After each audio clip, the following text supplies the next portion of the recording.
Ciao guys, welcome to or welcome back to Mission Accomplished, where we showcase the lives of those who have accomplished much and people who have good vibes in general. True. My name is Lebo Munamo. I know I haven't said my name in a very long time, and that's My name is Tendo Aweru. I will let our guests introduce themselves. But first, before we start, I'm not at the usual Mtoto News office or anywhere. Today was the book launch. I don't know when this will be posted, but today was the book launch for my dad. Yeah, he's my dad. My dad's book. So we are at the Sarit Expo Center. The event was really fun. First, before we start, what did you guys think about the event? Let's start with you. Maybe you can say your name and what you do. Then you tell us how if you enjoyed the event. So my name's Brad Elliott, and I was very happy to be at this launch. Really went really smoothly, very well organised by everyone, and I already got my copy in advance, signed copy by the author. Haven't started yet, but I will. That is really interesting, guys. I really want to read this book, but I don't have any money to buy it. So send us money. It's really sad. Do you mind telling us about your childhood? Wow, yeah, sure. We're going way back. So I grew up in the middle of England in the UK. My family are from Manchester. Do you support Man U? So I support Manchester United. I have supported Manchester United since 1984. So over 40 years, a United fan. I had a very happy childhood. The world was very different in the 80s, and England is very different from Kenya too. I mean, apart from the fact that we both drive on the left side of the road, and our light switches turn on the same way, I think there's a lot of diversity though. So can you tell us a bit more about what you do, like as a profession?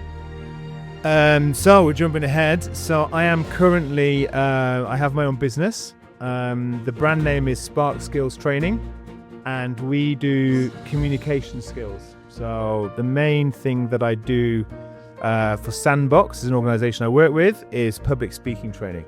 So I help people who have to do events, how to project their voice, get over their fear of public speaking, how to connect with people, that kind of thing.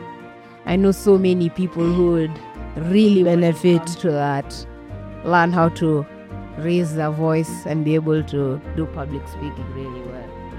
And is this a field that you saw yourself being in as a child or as a teenager when you're growing up, or it's something that you discovered recently after finishing school? I like that you put recently after finishing school, because I finished school a long time ago. No, not at all. It was something that I didn't anticipate. And I started out my career when I was a kid. I wanted to be a lawyer, maybe a journalist. I went to university, studied history and politics. And that put me off politics and history. So I actually started out as an English language teacher, and I started out like that because I wanted to travel the world, and it was a way to travel to places where they didn't speak English, and I could train people to speak English. So quite different from public speaking. That sounds so cool. I never knew you could travel the world with teaching English. So you said that this is something that you always wanted to do. So if maybe like your younger self or 16-year-old self came and saw how much you've accomplished now, what would be their reaction? If my 16-year-old self saw me, they would be astonished because I was not a particularly happy 16-year-old. And I had no clue that my career would take me to 6 different countries, lots of different experiences. So I think what I might say to them is that life is long and things change, things will change, and embrace that. Really wise words. To flip the subject a bit, what would you say have been some disadvantages in working in the public speaking space, or some challenges that you faced? With my current business, I think it's quite a crowded field in Kenya. There are lots of people who like public speaking, who consider themselves to be good public speakers. So I think there's having a competition. Obviously, I'm not Kenyan, although I've lived in Kenya for 5 years. So one of the things you need to get to know is the culture, and the culture is quite different from the UK. So in England, we don't tell too many personal stories. We are quite direct. We speak clearly. But Kenyans tend to like tell stories, you know, that kind of thing. So I think getting people to understand a different approach to speaking in public has been quite a challenge. So, what have been some of your best moments then working with people in public speaking? That's a great question. I think the thing that always amazes me is that when you go through the training that I give, people start off afraid. There are many people that fear public speaking. You know, there is a saying that people fear public speaking more than they fear death. That's how afraid they are of it. So what we do in our training is we tackle that fear, and we take people who are afraid to by the end of the training to be confident public speakers. And that's the best thing about it, seeing that transformation that can happen over 1 or 2 days.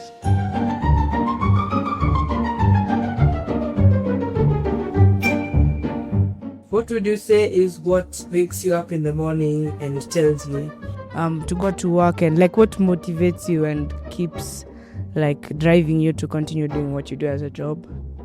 So I think at this stage of my career, what motivates me is trying to help people, trying to make a difference in people's lives. I really think that if you can communicate effectively, it can transform your life, transform your relationships with people, transform your business, transform yourself. So that's what motivates me. It's helping people, giving back to communities is really important to me. That's nice. So, how do you balance like your personal life and your formal life, like your life in career? That's a good question. I think that's one of the advantages of being an entrepreneur, is that you can pick and choose when to work and when not to work, especially at my stage of the career. So I prioritize my family. I have 3 children, and they are very important to me. So I don't want to be where I'm always traveling, I'm always away. I do travel, but not too much. So if I say I spend 1 week away, I make sure for the next few months that I don't travel. So I have the advantage of being able to pick and choose sometimes the gigs that I do. I try to stay in Nairobi, and I also remind myself of what is important, you know, which at the end of the day is family. What would you say are some challenges that you faced in your career in general? Maybe not necessarily just in your job, or things that have happened in your life, or So things change. The world has changed a lot since I started my career in the late 1990s. A big challenge for me has been we've lived in lots of different countries. In every country we've gone to, we've had to start from zero. So you build a career, build a business in one country, and you leave, move to another country, and you start from zero. So that's quite a challenge. You know? Every country is very different. How to approach that, it can be quite difficult.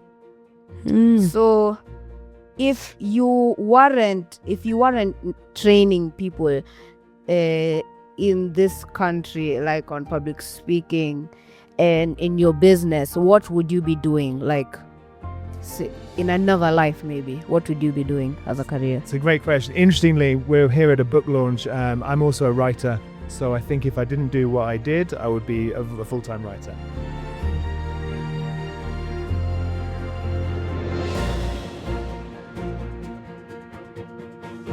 That sounds really cool. Okay, anyways, guys, we've been serious for long enough, and now it's time.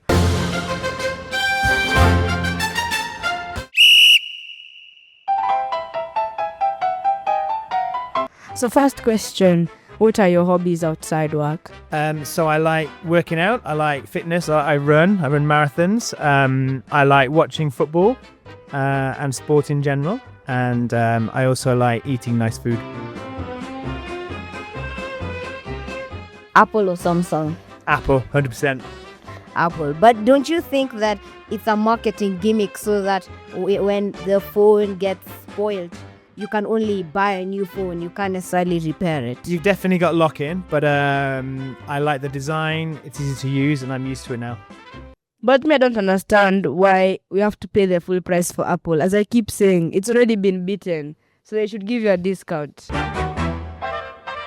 If your life, since you said you're a writer, which is good because it leads to my next question, if your life was to be a book like that and it had a title, what would it be?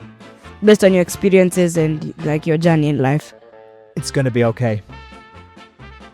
It's gonna be okay. Babe. That's a really interesting title. If your family was to describe you as a punctuation mark, what would that be? Good question.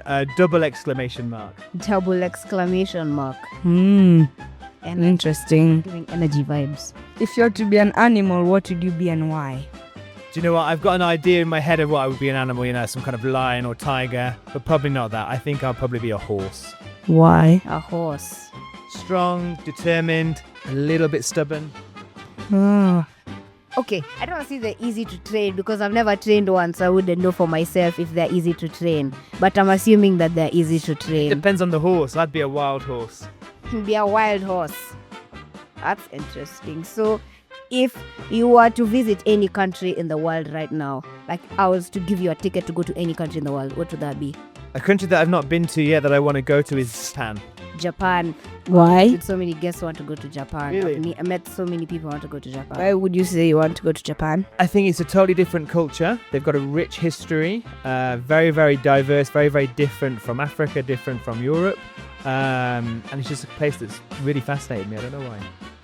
Interesting. Out of all the countries that you've been, because you said this is the 6th country you've been to, out of all the countries you've lived in or visited, which one would you say is your favorite that you've stayed in?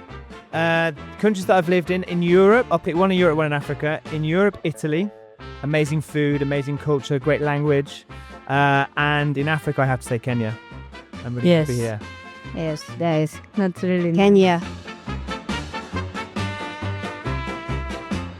So what does accomplishing your mission, in a sense, look like? I think if I've made a difference, made a positive impact in people's lives, in whatever small way, for me, that is mission accomplished.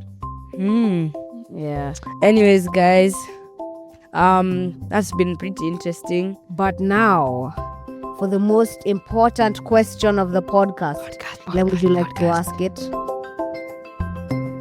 What advice would you give to someone who wants to do what you're doing, or advice in general that you'd give to someone? It's a great question. I would say, keep at it. Don't give up. Keep going. Very deep, short, deep, powerful advice. I personally will use that advice. I don't know about you. Will you use that advice? Yeah, I'll use it.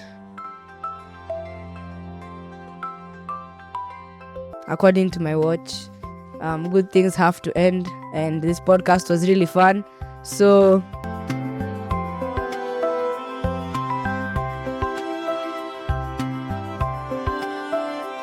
anyways, guys, the podcast has been really fun, but before we go, turn the camera to that.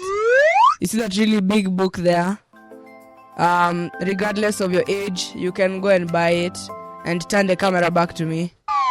If you buy it, I get commission. So buy it. Anyways, it's a really interesting book about my dad's journey. It's really funny. It has a lot of humor because my dad is not a boring person. But yeah, the podcast has come to an end, and none of us are happy that it has come to an end. But any last remarks? No, I'm just saying, very impressed, boys, with what you're doing. I've really enjoyed myself. You got some really interesting questions. And, Thank you. Keep it up. Thank you. Thank you. Thanks for having me. And guys, and last remarks. I have to say, ciao for now.